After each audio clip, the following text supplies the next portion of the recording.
Diyos ay tatagal lamang ng 6,000 taon. At siya ay nangako na ang pagkontrol niyaong masama sa buong sangkatauhan ay tatagal lang din sa loob ng 6,000 taon. Kaya oras na hindi na ipagpapatuloy o ipagpapaliban pa ng Diyos. Sa panahon ng mga huling araw, gagapiin ng Diyos si Satanas. Babawiin niya ang lahat ng kanyang kaluwalhatian.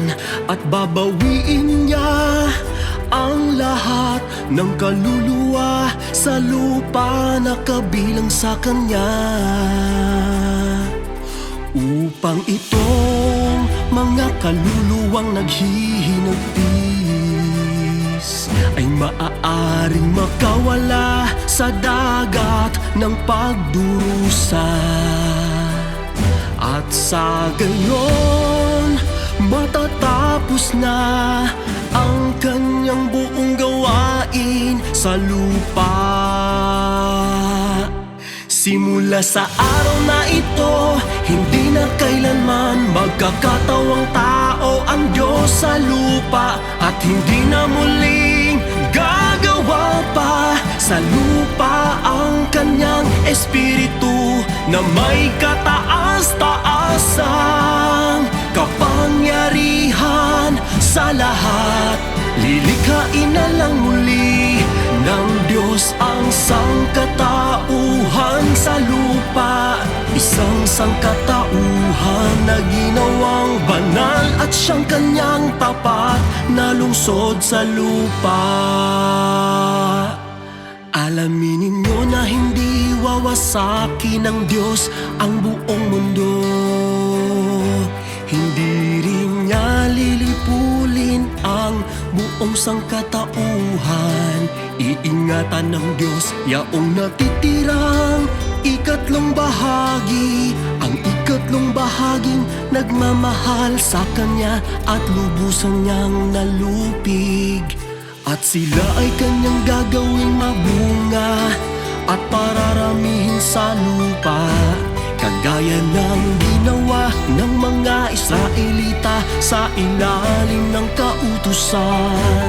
Matatanggap nila ang masagalang tupa at baka na tinutustos ng Diyos sa kanila, pati na ang lahat ng kasaganahan sa lupa. Ang sangkatauhang ito ay mananatili sa Diyos magpakailanman. Ngunit hindi ito ang magiging di mabatang maruming sangkatauhan sa ngayon, kundi isang sangkatauhan na katipunan ng lahat ng kanyang nakamit. Ang sangkatauhang iyon ay di mapipinsala, magagambala o makukubkob ni Satanas, at magiging ang tanging sangkatauhan na umiiral sa mundo pagkatapos na nagtagumpay ang Diyos laban kay Satanas. Ito ang sangkatauhan na nalulupig na ng Diyos ngayon at nagtamo ng kanyang pangako.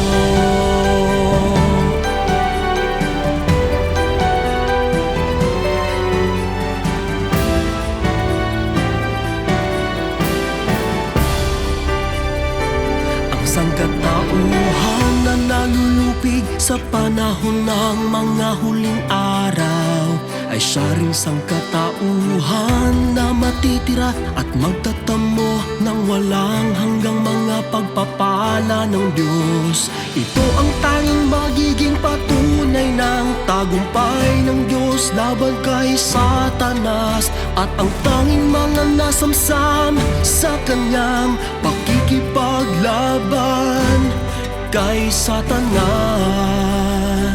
Itong mga nasamsam sa digmaan ay nailigtas ng Diyos mula sa kapangyarihan ni Satanas. At ang tanging kristalisasyon at bunga ng 6,000 taong plano ng pamamahala ng Diyos. Sila ay nagmula sa bawat nasyon at denominasyon, mula sa bawat lugar at bansa sa buong sansinukob. Sila ay galing sa iba't ibang lahi, may iba't ibang wika, kaugalian at mga kulay ng balat. At sila ay nakakalat sa lahat ng bansa at denominasyon sa buong mundo, at maging sa bawat sulok ng mundo.